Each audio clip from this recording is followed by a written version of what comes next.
Have you ever been scrolling online and found something that felt both incredibly familiar but also just a little bit off? Well, today we're diving into a video just like that. On the surface, it's this really peaceful, simple slice of life in the countryside. But if you look a little closer, there's a kind of ghost in the machine here, and it tells a fascinating story about art, technology, and why we're all so desperate to escape.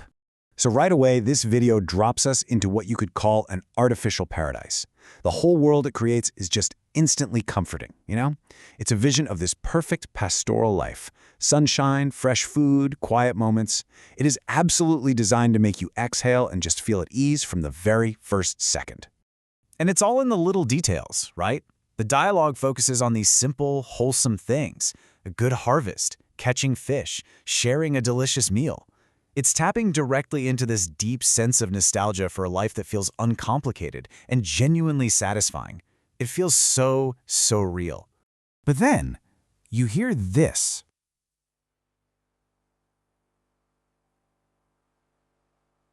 If you listen really carefully to the audio, underneath all that lovely dialogue, there's this weird, repetitive hum. Heat, heat, heat, heat, heat. It's not birds. It's not the wind. It's this strange, artificial pulse that feels totally out of place in this beautiful, organic world. So that's the puzzle we're trying to solve. You have this warm, nostalgic feeling crashing right into this bizarre, synthetic sound. It feels like a memory, or maybe a dream, but it's a memory of a place that never actually existed. So the big question is, how is this made? And maybe more importantly, why? Well, the answer is actually hiding in plain sight, right in the video's own title, Ghibli-inspired AI animation. This phrase gives us two perfect clues to help us deconstruct this whole experience. Let's start with that first part, the artistic inspiration. I mean, if you're an animation fan at all, that name, Studio Ghibli, it just hits different, right? It's the legendary Japanese studio behind classics like My Neighbor Totoro and Spirited Away. So by calling itself Ghibli-inspired, this video is very intentionally borrowing all of the cultural and emotional weight that name carries. So this aesthetic, it's basically a recipe for that cozy feeling. The Ghibli brand is like a powerful shortcut that immediately triggers feelings of safety, of warmth, and this longing for a simpler time that, let's be honest, a lot of us feel like we've lost. And the dialogue from our video, it just nails these points perfectly.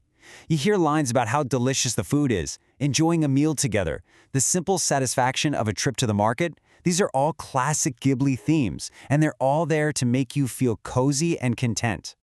Okay, so that's the Ghibli part, but now let's get to the second half of that title, because this is where things get really interesting. AI animation. This is where that old-world nostalgia collides head-on with brand-new technology. This is the ghost in our idyllic machine. And this is the key thing to wrap your head around. This world wasn't drawn by a person in the way we usually think of animation. It was generated by an algorithm. A creator gave the machine a concept, a prompt, and the AI built this entire world from scratch, from the visuals, to the sounds, to the dialogue itself. And this process really explains that weird paradox we felt at the start. It's how you can get something that feels so emotionally specific, so targeted at a feeling like nostalgia, but have it be created through a totally non-human computational process. But here's the thing about machines. They aren't perfect. They leave behind these little breadcrumbs, these digital fingerprints. Remember that heat, heat, heat sound? Well, at another point, the audio just kind of breaks down into this. Beep, beep, beep, beep. These are the little glitches in paradise, reminding us that its foundation is made of code, not soil.